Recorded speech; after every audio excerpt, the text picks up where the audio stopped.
کسی بھی بیماری کے علاج کے لیے اس کی تشخیص، سبب اور وجہ کو جاننا لازم ہے، کیونکہ بیماری کو ختم کرنے کے لیے اس کی وجہ کو ختم کیا جاتا ہے، اس کے سبب کو ختم کیا جاتا ہے، ورنہ اگر سبب اور وجہ کا پتہ نہ ہو اور اس کے بغیر ہی بیماری کا علاج شروع کر دیا جائے تو میڈیسن انفیکشن بھی کر جاتی ہے۔ دلوں کی سختیاں، دلوں کا سخت پن، اس کی وجہ کیا ہے؟ جب یہ پتہ چل جائے گا تو پھر دلوں میں نرمیاں لانا ممکن ہو سکے گا۔ جب تک سبب، ریزن اور وجہ پتہ نہ چلے اس وقت تک دلوں میں نرمیاں لانا یہ ممکن نہیں ہے۔ ثم قست قلوبکم من بعد ذلک فہی کالحجارہ او اشد قسوہ۔ قرآن میں اللہ تعالیٰ اس بات کا اعلان کر رہے ہیں دلوں کی سختیوں کا کہ تمہارے دل اس کے بعد سخت ہو گئے، اتنے سخت کہ پتھروں کی مانند ہو گئے، او اشد قسوہ، یا شاید کہ پتھروں سے بھی زیادہ سخت۔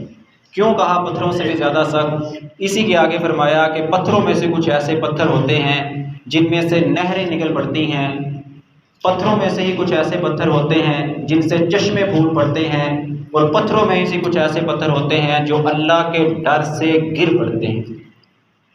پہاڑوں سے نکلنے والے چشمے، ندی نالے، پہاڑوں پر ہونے والی لائن سلائڈنگ، یہ سارے اللہ کے خوف سے گرنے والے پتھر اور اللہ کے خوف سے آنسو بہانے والے پتھر ہیں جن کا تذکرہ اللہ نے قرآن کے اندر کیا۔ اور انسان کے لیے اللہ نے یہاں پر یہ کہا کہ انسان، بعض اوقات تمہارے دل ان پتھروں سے بھی زیادہ سخت ہو جاتے ہیں، پتھر تو پھر بھی خوف سے گر پڑتے ہیں، آنسو بہا لیتے ہیں، لیکن تم اللہ کے خوف سے نہیں گرتے، نہیں آنسو بہاتے۔ اب انسان کوشش تو کرتا ہے کہ اللہ کے سامنے روئے، آنسو بہائے، گر گڑائے، توبہ کرے، دل کے بوجھ کو ہلکا کرے، دل کے اندر نرمی لائے، لیکن ہوتا نہیں ہے، ممکن نہیں ہو سکتا، آنکھوں سے آنسو آتے نہیں ہیں۔ تو وہی بات جو میں نے کہی تھی کہ جب تک بیماری کا سبب پتہ نہ چلے، اس کی تشخیص نہ ہو سکے کہ اس کی سختی کی وجہ کیا ہے، سخت ہوا کیوں ہے، آنسو آتے کیوں نہیں ہیں، اللہ کے سامنے سر و سجود ہوا کیوں نہیں جاتا، نماز کی توفیق ملتی کیوں نہیں ہے، چاہتا ہے پڑھنے کو لیکن ملتی کیوں نہیں ہے، جب تک اس کا سبب پتہ نہیں چلے گا اس وقت تک نرمی ممکن نہیں ہے۔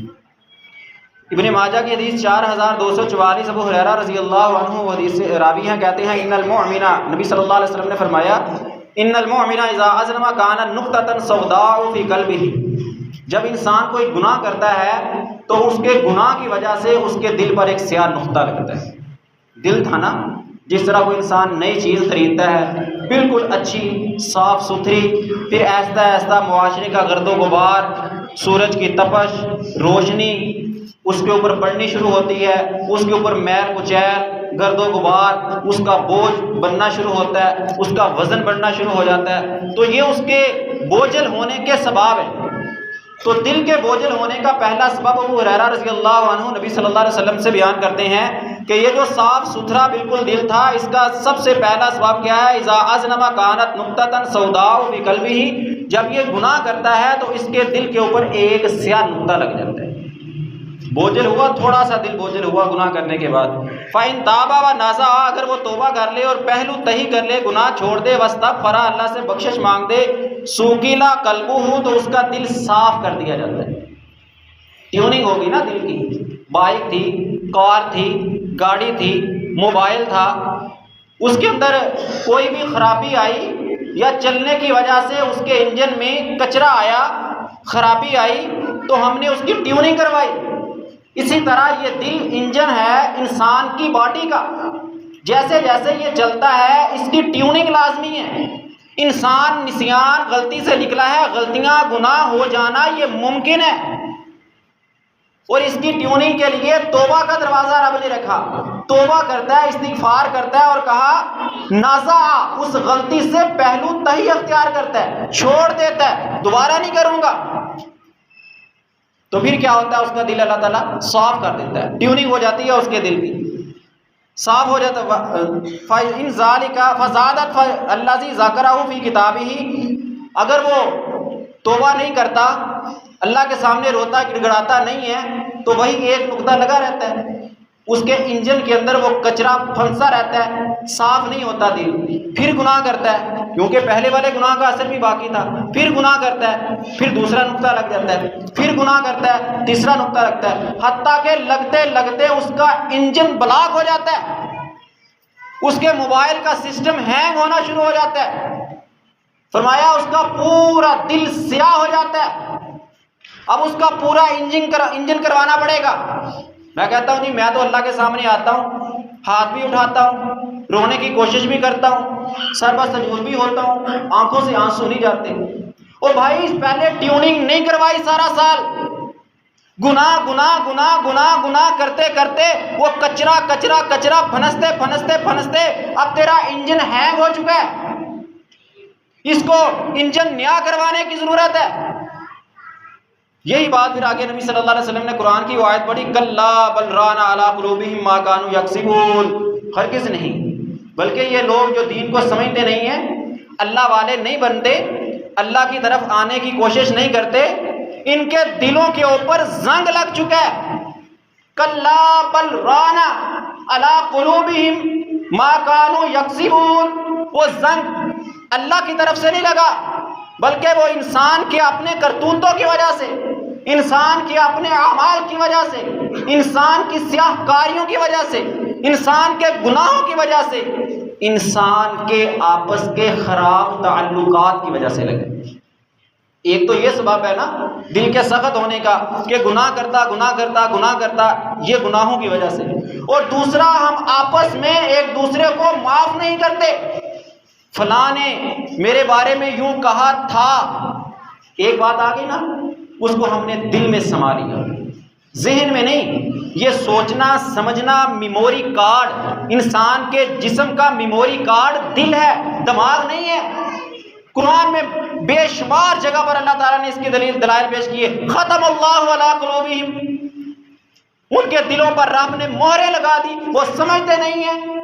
افلا یتدبرون القرآن ام علی قلوب اقفالها، کیا وہ قرآن میں غور و فکر نہیں کرتے، سمجھتے نہیں ہیں، یا ان کے دلوں پر تالے لگ چکے ہیں؟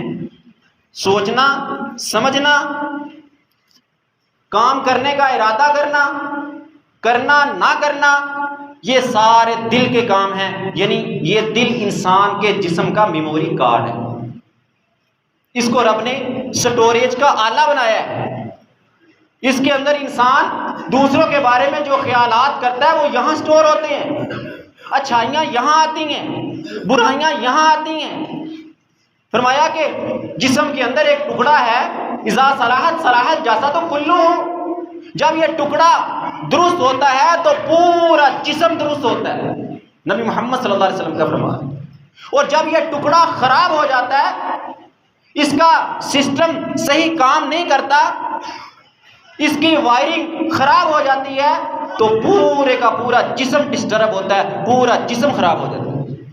کہتے ہیں نا اچھے والے موڈ میں بیٹھا تھا، کیا بات تم نے کر دی، میرا تو دل خراب کر دیا، میرا تو دل نہیں چاہتا کچھ کرنے کو، میرا تو دل نہیں چاہتا کچھ بولنے کو۔ یہ سارا دار و مدار اس دل کے اوپر تھا۔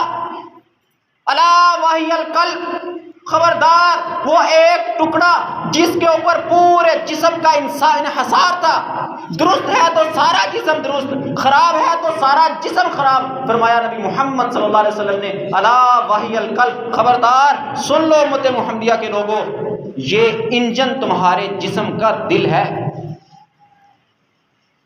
اگر انجن ٹھیک ہے تو چل رہا ہے، جسم چل رہا ہے، بائک ہے نا، کار ہے، لائٹ خراب ہے تو چل جائے گی، اگر اس میں سیٹ بیٹھنے کے لیے نہیں لگی تو چل جائے گی نا، اس کے اوپر پارٹی نہیں ہے تو چل جائے گی نا، اگر اس کا انجن نہیں ہے تو نہیں چل سکتی۔ انجن کے اندر ڈالنے والا پیٹرول ڈیزل ایندھن نہیں ہے تو نہیں چل سکتی۔ اگر یہ تمہارا دل خراب ہے، اگر اس دل کا ایندھن نہیں ہے، اس دل کے اندر ڈالنے والا ایمان نہیں ہے، تو تمہارا پورا جسم ڈسٹرب رہے گا، پریشانیاں، اتار چڑھاؤ، مشکلات، مصائب اس دل کی وجہ سے آتے ہیں۔ میں کہہ رہا تھا کہ کسی نے تمہارے بارے میں بات کر دی اور تمہیں پتا چل گیا کہ فلاں نے تمہارے بارے میں یوں کہا، اور تم نے اس بات کو دل کے ایک خانے میں جگہ دے دی. دل کے اندر ایک بات سما گئی نا، جس طرح کسی گھر میں کوئی چیز رکھ دو تو وہ خانہ فل ہو جاتا ہے. الماری کے ایک خانے میں تم نے کتاب رکھ دی، کوئی بھی چیز رکھ دی تو وہ خانہ فل ہو گیا. تو تم نے اپنے دل میں ایک کسی کی کہی ہوئی بات کو جگہ دی تو تمہارے دل کا ایک خانہ فل ہو گیا. کسی دوسرے کے بارے میں پتا چلا فلاں دوست نے تیرے بارے میں تو یوں کہہ دیا، وہ اچھا اس نے میرے بارے میں یوں کہا، میں اب اس کے ساتھ یوں کروں گا، ایسے کروں گا. اس کو بھی تم نے دل میں جگہ دے دی. دل تھوڑا سا اور بوجھل ہو گیا، حتیٰ کہ باتیں دل اتنا بوجھل ہو گیا کہ وہ پتھر سے بھی زیادہ سخت ہو گیا. ایک طرف گناہ اس کی سیاہی، کلا بل ران علی قلوبہم، گناہوں کی سیاہیاں اس کا زنگ تھا. پھر دل کے اندر اس کے خانوں میں لوگوں کی باتیں، لوگوں کے معاملات، لوگوں کے معمولات، تمہارے بارے میں کئی سنی باتیں، ان کو جگہ دی تو دل کے اندر کے خانے بھی بھر گئے. دل بوجھل ہو چکا ہے، اور جو چیز جتنی زیادہ وزن رکھتی ہے اتنی ہی زیادہ ہارڈنس رکھتی ہے. جتنا وزن زیادہ ہوگا، جتنا بوجھ زیادہ ہوگا، اتنی ہی سختی زیادہ آئے گی. ما یکسبون، جو تم کماتے ہو، جو تمہارے کرتوت ہیں، ان کی وجہ سے اس کے اندر سختی آتی ہے. اب ہے کہ اس کو نرم کیسے کیا جا سکتا ہے. اب صاف ظاہر ہے ایک چیز کے اندر سختی ہے تو اس کے اندر، جیسے مثال کے طور پہ شاپر ہے نا یا غبارہ ہے، تو پہلے وہ سافٹ نرم ہوتا ہے، اس کے اندر ہوا بھری تو تھوڑا سخت ہو گیا. شاپر کے اندر کوئی چیز ڈال دی، لیکوڈ ڈال دی یا کوئی بھی چیز ڈال دی تو وہ سخت ہو گیا. اب اس میں سے لیکوڈ یا غبارے سے ہوا نکال لو تو وہ نرم ہو جائے گا. اسی طرح دل میں سے وہ گناہوں کا زنگ اتار دو، لوگوں کی کہی ہوئی باتیں نکال دو، خالی کر دو تو دل نرم ہو جائے گا. جس کے بارے میں رب نے قرآن میں کہا ساریعوا الی مغفرۃ من ربکم، اپنے رب کی طرف مغفرت میں جلدی کرو. انسان ہو، نسیان ہے، غلطیاں کوتاہیاں ہو جانا ممکن ہے، لیکن اس کے بارے میں یہ نہیں ہے کہ تم ڈٹ جاؤ، توبہ کی طرف نہ آؤ. یہ غلط ہے. تمہارے دل کی سختی بڑھتی جائے گی، نرم نہیں ہو سکے گا. گھر کے اندر سخت مزاجی، دوسروں کے ساتھ معاملات کے اندر سخت مزاجی، وہ اسی وجہ سے ہے کہ ہم اللہ کے سامنے آتے نہیں. اس وجہ سے نہیں ہے کہ انسان گناہ گار ہے، گناہ کرتا ہے، دل سیاہ ہو گیا ہے. گناہ ہو جانا یہ ممکن ہے، دل پہ سیاہ نقطہ لگ جانا ممکن ہے. انسان نکلا ہی نسیان سے ہے. بلکہ اللہ تعالیٰ کیا فرماتے ہیں؟ صحیح مسلم 2749 نمبر حدیث، ابو ہریرہ رضی اللہ عنہ کہتے ہیں والذی نفسی بیدہ لو لم تذنبوا، حدیث قدسی ہے. اللہ تعالیٰ فرماتے ہیں قسم، نبی صلی اللہ علیہ وسلم فرماتے ہیں قسم ہے اس ذات کی جس کے ہاتھ میں میری جان ہے. اللہ تعالیٰ کیا کہتے ہیں کہ اے انسان اگر تو گناہ کرنا چھوڑ دے، لو لم تذنبوا، اگر تم گناہ کرنا چھوڑ دو، لذهب اللہ بکم ولجاء بقوم یذنبون ویستغفرون اللہ فیغفر لهم، اللہ ایسی قوم کو لے آئے گا جو گناہ کرے گی، دل کے اوپر سیاہ نقطہ لگے گا، لوگوں کی باتوں کو دلوں میں سمائیں گے، دل کے خانے فل ہو جائیں گے، پھر وہ دل کو خالی کریں گے، اللہ کے سامنے آئیں گے، ہاتھوں کو اٹھائیں گے، آنکھوں سے آنسو بہائیں گے، دل کے زنگ کو آنکھوں کے آنسو کے پانی سے دھوئیں گے، فیغفر اللہ لهم، پھر اللہ ان کو معاف کر دے گا. اللہ کو ایسی قوم پسند ہے. لیکن ہم گناہ تو کرتے ہیں، استغفار نہیں کرتے بھی ہیں تو روٹین کا، یا اللہ معاف کر دے، یا اللہ معاف کر دے، یا اللہ معاف کر دے. او بھائیو شمار ہو جائے گا، لیکن دل سے وہ سیاہی، کلا بل رانا، زنگ آلود دل صاف نہیں ہوگا. جس طرح کسی چیز کے اوپر بہت زیادہ زنگ چڑھ چکا ہو تو نارمل صفائی سے وہ صاف نہیں ہوتی، اور تو انسان ایک دن بیٹھ کے اپنے ایک دن کے گناہ شمار کرتا ہے نا کہ آج میں نے یہ کام کیا، وہ کیا، فلاں سے فائدہ، فلاں سے نقصان، فلاں سے فائدہ. ایک دن اپنا ہفتے میں رکھ لے، مہینے میں رکھ لے، کہ جس دن تو نے بیٹھ کے باقی سارے دن چھوڑ دے، ہفتے کے 6 دن چھوڑ دے، صرف 7ویں دن کے، مہینے کے 29 دن چھوڑ دے، 28 دن چھوڑ دے، 29ویں یا 30ویں دن کے ایک دن کے بیٹھ کے گناہ شمار کر کے کتنے ہیں، ایک دن کے گناہ شمار کر، پھر تجھے پتا چلے گا توبہ کی کتنی ضرورت ہے، کتنا دل زنگ آلود ہے، کتنے ایک دن میں جھوٹ بولے، کتنے لوگوں کے ساتھ فراڈ کیے، کتنا حلال آیا، کتنا حرام آیا، کتنا لوگوں کا حق کھایا، کتنی اچھائیاں کی، کتنی برائیاں کی۔ جب تو تناسب نکالے گا تو پھر تجھے پتا چلے گا کہ تجھے توبہ کی کتنی ضرورت ہے، تجھے اللہ کے سامنے آنسو کتنے بہانے ہیں۔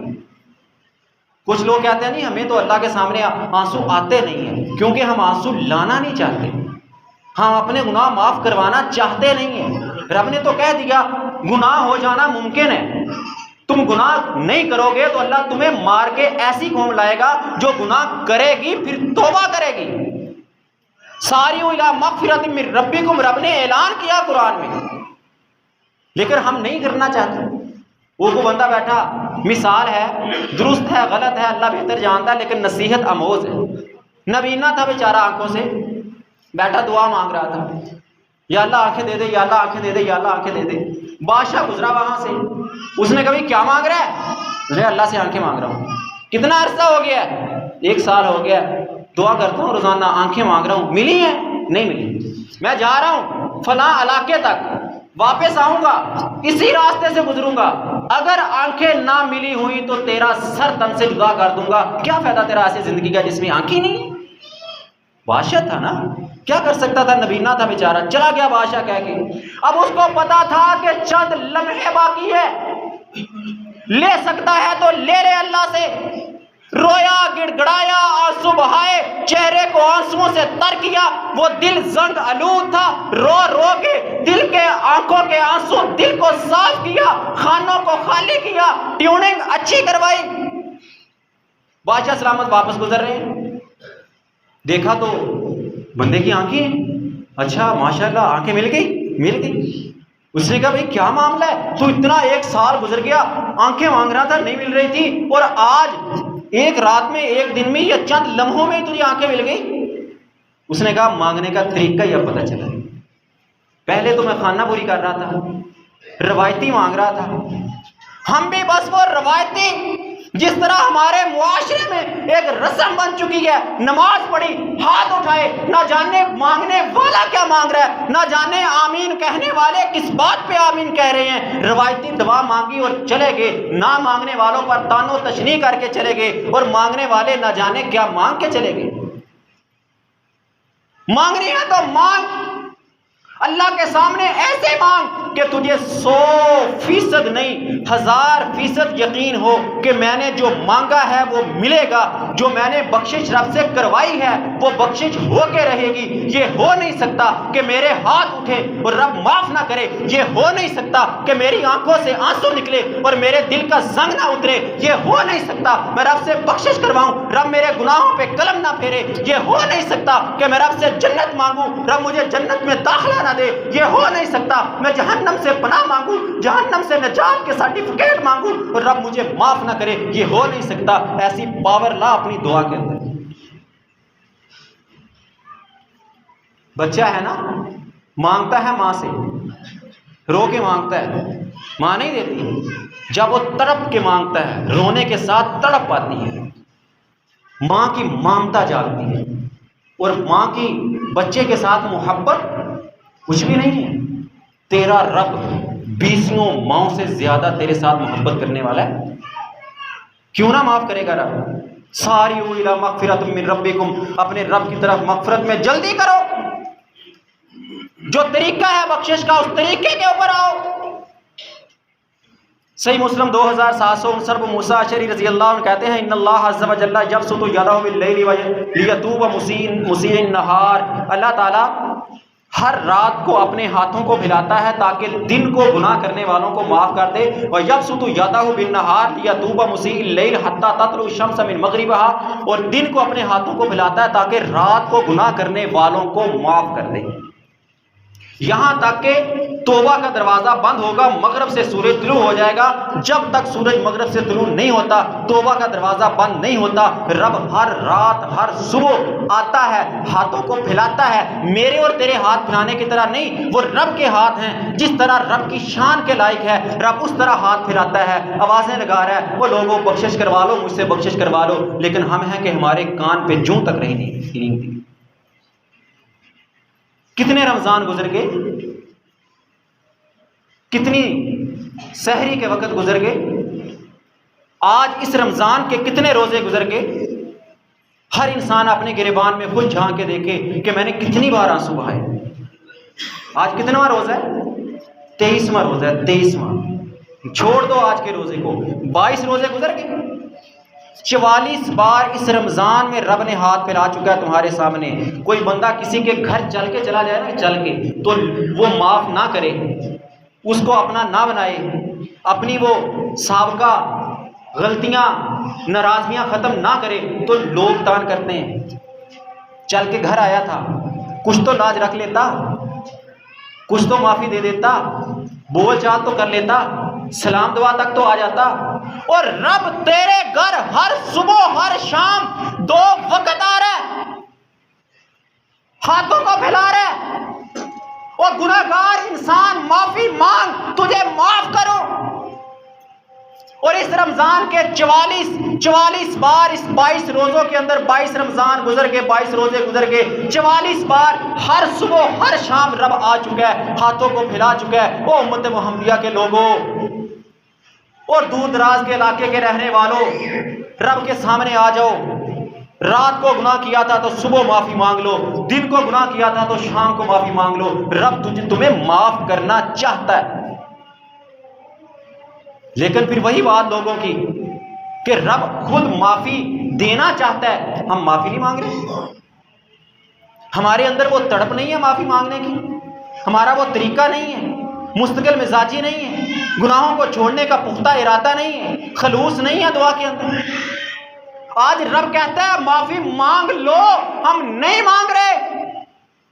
مرنے کے بعد کہیں گے یا رب معاف کر دے، رب کہے گا اب دروازہ بند ہے، اب داخلہ نہیں ہے، داخلے کی ڈیٹ بند ہو چکی، ختم ہو چکی، اوور ہو گیا ٹائم۔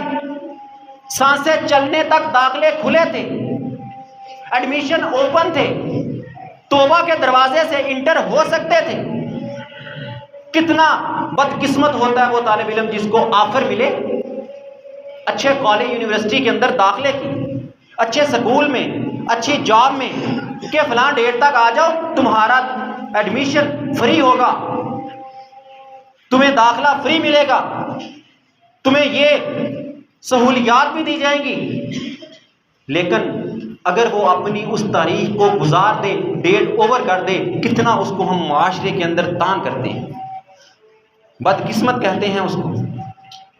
اور آج ہمیں اللہ معافی کا سرٹیفکیٹ بھی دینا چاہتا ہے، اور اس کے ساتھ ساتھ سہولیات بھی فراہم کرنا چاہتا ہے، تمہارے سابقہ گناہوں کو نیکیوں میں کنورٹ کرنا چاہتا ہے۔ بتاؤ دنیا کی کون سی کمپنی ہے، کون سی NGOs ہیں ایسی جو تمہیں اتنا بینیفٹ دیں؟ تم نے اپنی 25-30 سال 35 سال کی عمر آوارہ گردیوں میں گزار دی، اب تمہیں جاب مل رہی ہے، تمہیں کوئی کہے گا کہ سابقہ 25-30 سال کی آوارہ گردیوں کی پے بھی ہم دیتے ہیں، تنخواہ بھی دیتے ہیں، اب آ جاؤ ہمارے اس کمپنی کے اندر جاب کر لو، آگے کی تنخواہ بھی دیں گے اور پیچھے سابقہ جو نہیں کما سکے اس کی تنخواہ بھی دیتے ہیں؟ ہے کوئی دنیا کی ایسی کمپنی؟ رب تمہارے ساتھ ایسا کرنا چاہتا ہے۔ رب کہتا آ جاؤ اللہ کے سامنے صحیح معنوں کے اندر توبہ کر لو، اللہ تمہارے آگے کی نیکیاں بھی لکھنا شروع کرے گا، آگے گناہوں سے تمہیں بچنے کی توفیق دے گا، اور سابقہ سیاہ کاریوں کو نیکیوں میں بدل دے گا، آوارہ گردیوں کو نیکیوں میں بدل دے گا۔ وہ دل کے زنگ آلود گناہ کے نقطے مٹا کے سارے گناہوں کو نیکیوں میں کنورٹ کر کے دل کی اچھائیوں میں بدل دے گا۔ لیکن ہم نہیں چاہتے، اور مرنے کے بعد ہم چاہیں گے لیکن رب نہیں چاہے گا، رب نہیں چاہے گا۔ جا کے دیکھو قبرستان بھرے پڑے ہیں، وہاں لوگ تڑپ رہے ہیں، یا اللہ ایک موقع دے دے، ایک موقع دنیا میں جا کے کبھی گناہ نہیں کریں گے، اور ہم جاتے ہیں دفنا کے آ جاتے ہیں، قبر پہ دعا مانگ کے آ جاتے ہیں، ہمیں ذرا احساس نہیں ہوتا کہ اس مٹی کے نیچے جانا ہے، کیا لے کے جانا ہے؟ زمینیں یہاں رہیں گی، تجارت یہاں رہے گا، بینک بیلنس یہاں، گھر بار یہاں، اہل و عیال یہاں، سب یہاں رہیں گے، کوئی ساتھ نہیں جائے گا۔ فَإِذَا جَاءَتِ الصَّاخَّةُ يَوْمَ يَفِرُّ الْمَرْءُ مِنْ أَخِيهِ وَأُمِّهِ وَأَبِيهِ وَصَاحِبَتِهِ وَبَنِيهِ لِكُلِّ امْرِئٍ مِّنْهُمْ يَوْمَئِذٍ شَأْنٌ يُغْنِيهِ۔ قیامت کی زوردار چیخ لگے گی، اور قیامت وہ کبریٰ جو آئے گی، تیری قیامت تیرے سانسوں کے چلنے کے بعد آ جائے گی، تیرے سانسوں کے رکنے کے ساتھ ہی قیامت آ گئی۔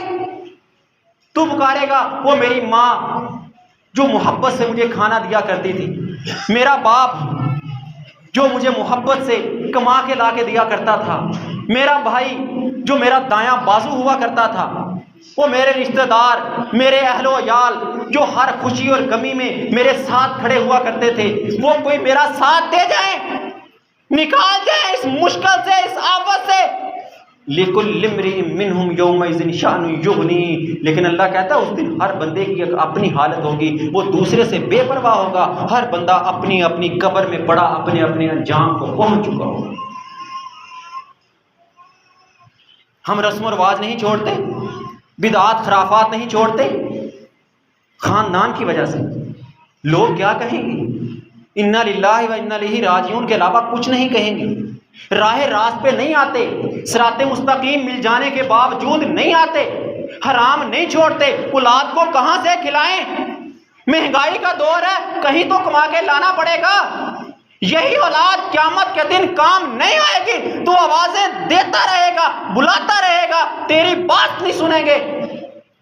والدین جن کی محبت میں ہر چیز، اولاد کی محبت میں ہر چیز قربان کر دیتے ہیں، کل قیامت کے دن یہ اولادیں کام نہیں آئیں گی۔ ہاں اللہ کہ تم نے ان کو نیکی کے راستے میں لگایا تھا، دین کے اوپر چلایا تھا، گناہوں سے بچا کے نیکی اور گناہ میں پہچان کروائی تھی، پھر یہ تمہارے کام آئیں گے۔ بے شمار انعامات اللہ نے توبہ کے، استغفار کے، اپنے دل کے زنگ کو دھونے کے بیان کیے۔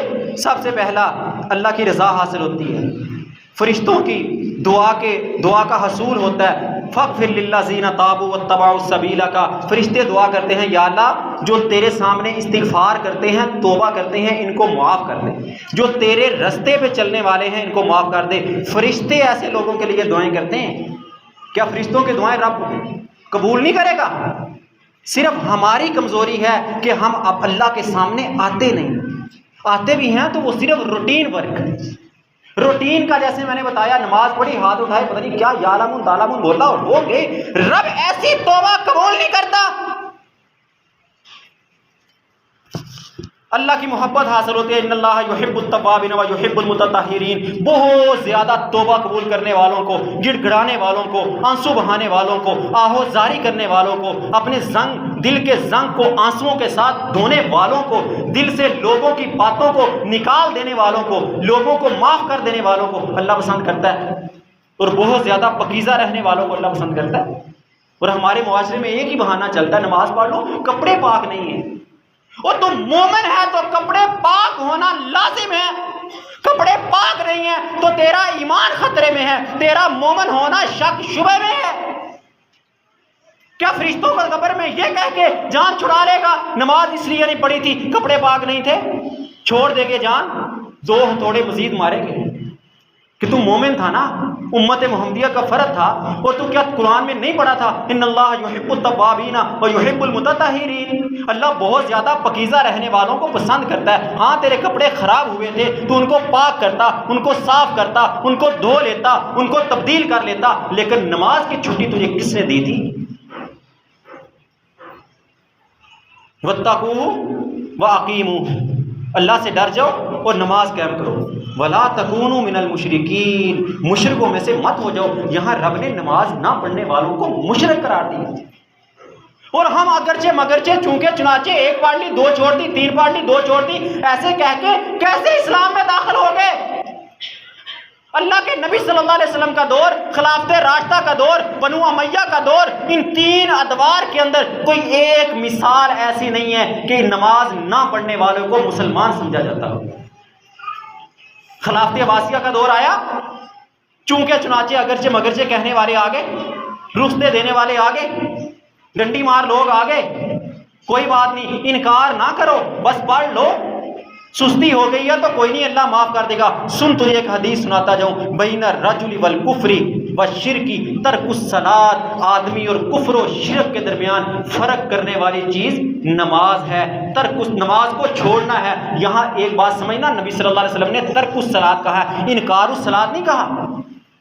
انکار الصلاۃ کہتے تو تیرا دعویٰ درست تھا کہ انکار نہ کر، سستی کوتاہی سے کوئی پڑھ لی، کوئی چھوڑ دی، کوئی پڑھ لی چھوڑ دی، تو دھکے کے ساتھ اسلام میں داخل ہو سکتا تھا۔ لیکن سن، میری بات نہیں ہے، مجھ پہ سختی کا دعویٰ مت لگانا۔ نبی محمد صلی اللہ علیہ وسلم کی زبان سے نکلے ہوئے نبوت والے لفظ ہیں، بین الرجل والکفر والشرک ترک الصلاۃ۔ اور بھی سنتا جا، یہ نبی محمد کی بات تھی، اور رب کے قرآن کی بات سن لے، واتقوہ واقیموا الصلاۃ ولا تکونوا مع المشرکین۔ اللہ سے ڈر جاؤ، نماز قائم کیا کرو، مشرکوں میں سے مت ہو جاؤ۔ اگر نماز نہیں پڑھو گے تو رب آسمانوں پہ بیٹھا تمہارا شمار مشرکین میں کرے گا۔ کہاں جائے گی اولاد کی پرورش؟ کہاں جائے گا سارا کچھ؟ کوئی بہانہ نہیں سنا جائے گا نماز کے معاملے میں۔ آسمانوں سے برکتیں نازل ہوتی ہیں، جو لوگ اللہ سے بہت زیادہ استغفار کرنے والے ہوتے ہیں ان کے لیے آسمانوں سے برکتیں نازل ہوتی ہیں، نیک اولاد اللہ تعالیٰ ان کو عطا کرتا ہے۔ ہم کہتے ہیں اولاد نافرمان کیوں ہوتی ہے؟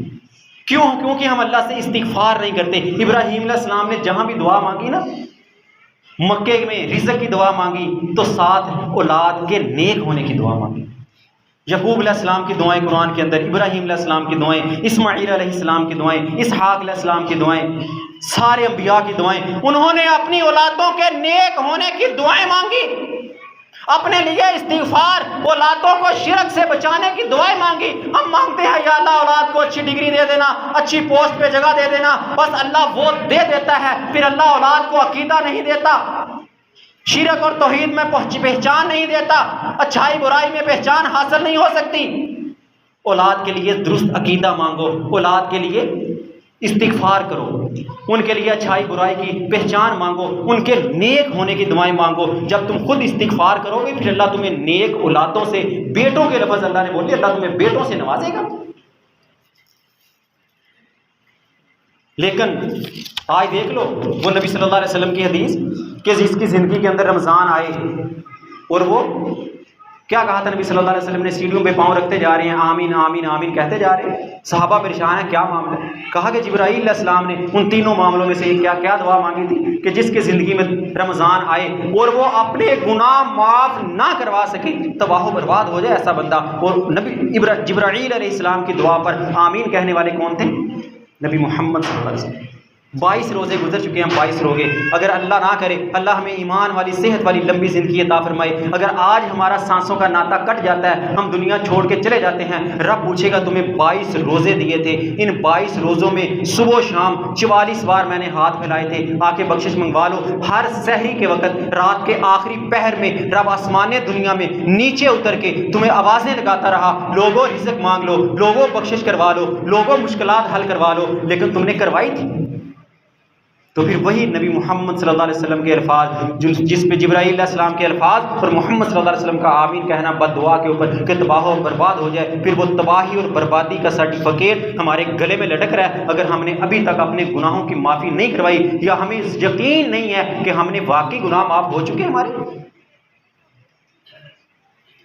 لیکن یہ بات یاد رکھنا، اس معافی کے ساتھ ساتھ اللہ سے گناہ معاف کروانے کے ساتھ ساتھ کچھ شرائط بھی ہیں، کچھ شرطیں بھی لازم کرنا پوری ہیں۔ سب سے پہلی خلوص نیت، فرمایا توبوا الی اللہ توبۃ نصوحا، اللہ سے توبہ کرو خالص توبہ، اوپر سے توبہ نہیں، اوپر سے معافی نہیں مانگنی، پکی سچی توبہ کرو اللہ سے کہ یا اللہ آج سے وعدہ ہے دوبارہ گناہ نہیں کروں گا، پکی توبۃ نصوحا، پکی توبہ۔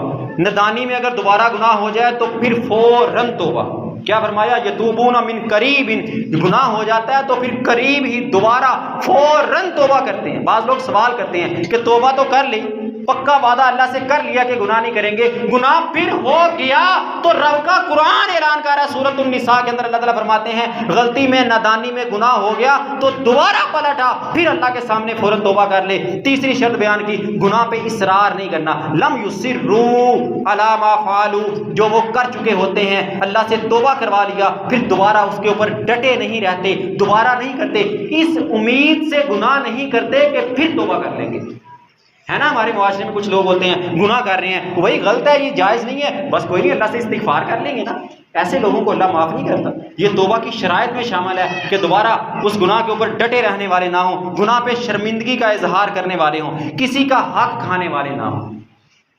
یہ تو حقوق اللہ معاف کرے گا نا، حقوق اللہ، حقوق العباد لوگوں سے معاف کروانے والے ہیں۔ اگر تو کسی کی زمین پہ قابض ہے، کسی کی دکان پہ قبضہ کر کے بیٹھا ہے، اگر تو بہنوں کے حق پہ قابض ہے تو تو لاکھ توبہ کر لے، رب تیری توبہ قبول نہیں کرے گا۔ افطاری سے 1 منٹ پہلے پانی نہیں نہ پیتے، ایک قطرہ حلق سے نیچے چلا جائے تو کیا ہوگا؟ روزہ ٹوٹ جائے گا۔ اور پورے زمینیں، مربع زمینوں کے کئی ایکڑ زمینیں حلق سے نیچے اتر چکی ہیں، لاکھوں ہزاروں روپے کی جائیدادیں بہنوں کے حق، بھائیوں کے حق، لوگوں کے حق ہم ہڑپ کر چکے ہیں اپنی چلاکیوں کی وجہ سے، اپنی تیزیوں کی وجہ سے وہ حلق سے نیچے اتر چکے ہیں، نہ روزے قبول ہوں گے نہ نمازیں قبول ہوں گی۔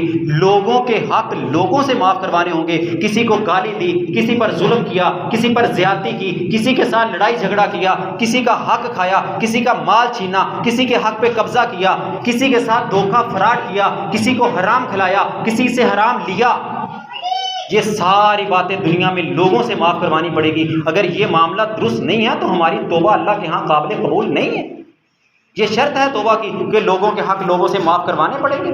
اور پھر توبہ کے بعد نیک اعمال کرو، توبہ کرنے کے بعد نیک اعمال کی طرف رغبت کرو۔ اگر دوبارہ گناہوں کی طرف آؤ گے تو پھر ایسے لوگوں کی توبہ اللہ تعالیٰ قبول نہیں کرتا۔ نا امید نہیں ہونا اللہ کے سامنے۔ کیا فرمایا اللہ تعالیٰ نے؟ لا تقنطوا من رحمت اللہ، جو اپنی جانوں پہ ظلم کر لیتے ہیں پھر اللہ کے سامنے توبہ کرتے ہیں، پھر نا امیدی کا اظہار نہیں کرنا وہاں پہ کہ پتہ نہیں توبہ قبول ہوئی ہے کہ نہیں، پتہ نہیں توبہ اللہ قبول کرے گا کہ نہیں کرے گا، میرے تو گناہ اتنے زیادہ ہیں، میری تو توبہ قبول ہو سکتی نہیں، میں تو اتنا گناہ گار ہوں، میری رب ڈائریکٹ کیسے سنے گا، مجھے تو واسطوں کی ضرورت ہے۔ اگر نماز میں کھڑا ایاک نعبد و ایاک نستعین بولتا ہے اور ڈائریکٹ رب کے ساتھ لائن مل جاتی ہے، نماز کے بعد دعا مانگتا ہے نا، ڈائریکٹ رب کے ساتھ لائن ملا لیتا ہے نا، سجدے میں پڑھ کے رب سے دعائیں کرتا ہے، ڈائریکٹ اللہ سے ملتا ہے، کیا اس وقت گناہ گار نہیں ہوتا؟ کیا اس وقت دل زنگ آلود نہیں تھا؟ کیا اس وقت گناہ نہیں کیے تھے؟ اگر اس نماز کے سجدے میں، نماز کے قیام میں، نماز کے رکوع میں، نماز کے بعد رب تیری سن رہا ہے نا، تو پھر کہیں جانے کی ضرورت نہیں ہے، ڈائریکٹ اللہ سے مانگ۔ لا تقنطوا من رحمت اللہ، اللہ کی رحمت سے نا امید نہیں ہونا، رب کے سامنے ایسے آنسو بہا کہ تجھے 1000% یقین آ جائے کہ رب نے میری توبہ قبول کر لی ہے، میرے گناہوں پہ قلم پھیر دیا ہے، مجھے جہنم سے آزادی کا سرٹیفکیٹ مل چکا ہے، میرا جنت میں داخلہ پکا۔ لا تقنطوا من رحمت اللہ، اللہ کی رحمت سے نا امید نہیں ہونا، لیکن توبہ کے ساتھ، اپنے آنسو بہانے کے ساتھ اللہ کے ساتھ امید رکھنی ہے، صرف بغیر توبہ کے امید نہیں، لیکن توبہ موت سے پہلے کرنی۔ زلزلے کا ذرا سے جھٹکا لگے تو زبان سے لا الہ الا اللہ کے کلمے نکلنے شروع ہو جاتے ہیں، دنیا کے سارے کام بھول جاتے ہیں، اولادوں کی محبت بھول جاتی ہے، مال و دولت سے بھری دکان چھوڑ کے باہر آ جاتا ہے، اہل و عیال سے بھرا کمرہ چھوڑ کے گھر سے باہر بھاگتا ہے نا۔ ایسا وقت آنے سے پہلے توبہ کر، نہ جانے تجھے بھاگنے کا موقع ہی نہ رب دے۔ کیا پتا تو سویا ہو تو رب زلزلہ لے آئے، اسی مٹی کے نیچے دب جائے، کیا پتا رب تجھے ہلنے کا موقع نہ دے، زمین پھاڑ کے تجھے دھنسا دے۔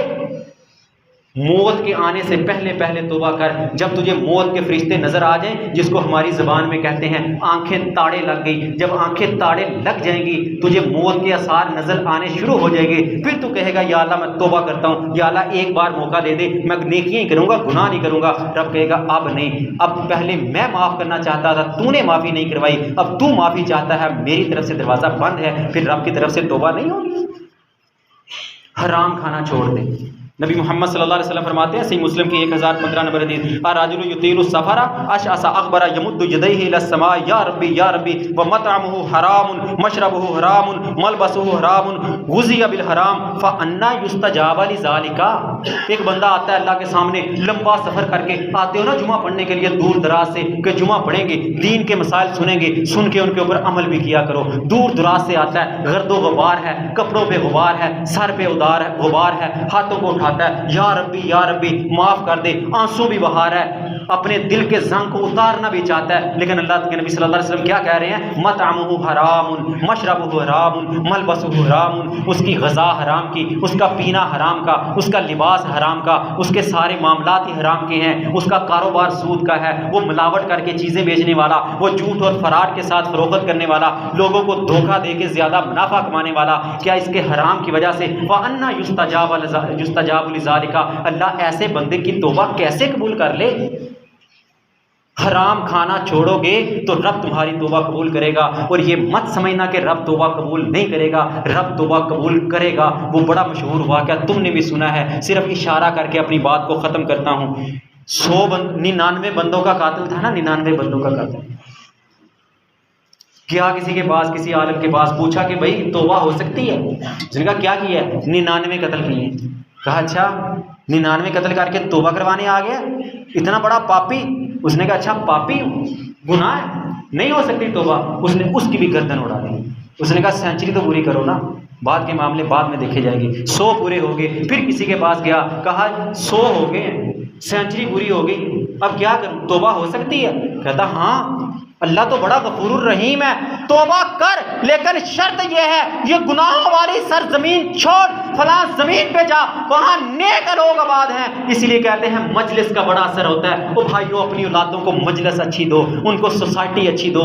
اگر گناہوں والی سوسائٹی دو گے، سوشل میڈیا غلط استعمال والی سوسائٹی دو گے، اپنی اولادوں کے دوستوں پہ نظر رکھا کرو، ان کے ملنے والوں سے نظر رکھو، ان کے گھر میں کون آتا ہے، ان کے ساتھ کون ملتا ہے۔ اگر ان کی سوسائٹی اچھی ہے تو توبہ کی توفیق مل جائے گی، اگر ان کی سوسائٹی بری ہے تو توبہ کی توفیق نہیں ملے گی۔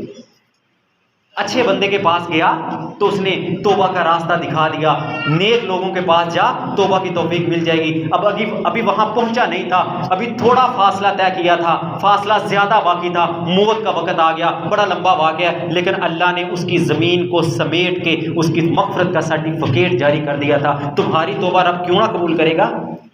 کیا تم نے 100 قاتلوں سے زیادہ گناہ کر لیے؟ اس سے کم گناہ ہے نا، قتل تو نہیں کیا بھی ہے تو 1-2 رب کے سامنے معافی مانگ۔ کیا اللہ 100 قاتلوں کو معاف کر سکتا ہے؟ تمہیں معاف نہیں کر سکتا؟ اللہ نے رمضان کس لیے دیا تھا؟ معافی مانگنے کے لیے۔ کیا کہا کہ برباد تباہ ہو جائے وہ بندہ جو رمضان آئے اور توبہ نہ کروا سکے؟ کتنے اندھیرے ہیں زندگی کے اندر۔ یونس علیہ السلام مچھلی کے پیٹ میں تھے، مچھلی کے پیٹ کا اندھیرا، مچھلی کا اندھیرا، پانی کی گہرائیاں، سمندر کا خوف، خشکی نہیں ہے، اہل و عیال سے دوری، علاقے والوں سے دوری، گھر والوں سے دوری، کتنے خوف ہیں، کتنے اندھیرے ہیں۔ مچھلی کے پیٹ میں پکارا تھا نا، لا الہ الا انت سبحانک انی کنت من الظالمین، اللہ کہتا ہے فاستجاب لہ، اللہ نے اس کی توبہ کو قبول کیا تھا۔ کیا تیری زندگی میں یونس علیہ السلام سے زیادہ اندھیرے ہیں؟ یونس علیہ السلام سے زیادہ نا امیدی ہیں؟ اہل و عیال والوں وہ بھی جدا ہو چکے تھے، تیرے سارے اہل و عیال والوں نے چھوڑ دیا، تجھے نکال دیا گھر سے، جدا کر دیا، اکیلا رہ گیا۔ کہ یونس علیہ السلام سے زیادہ اکیلا رہ گیا؟ زیادہ اندھیروں والا ہے؟ اٹھا ہاتھوں کو، لا الہ الا انت سبحانک انی کنت من الظالمین، اللہ تجھے بھی معاف کرے گا۔ صرف معافی مانگنے والا بن اور صحیح معنوں سے مانگ اور شرائط کے ساتھ مانگ، اللہ تجھے معاف کرے گا۔ یہ رمضان موقع ہے معافی کا، اللہ تعالیٰ ہمیں صحیح معنوں سے معافی مانگنے کی توفیق عطا فرمائے۔ وما علیہ الا البلاغ۔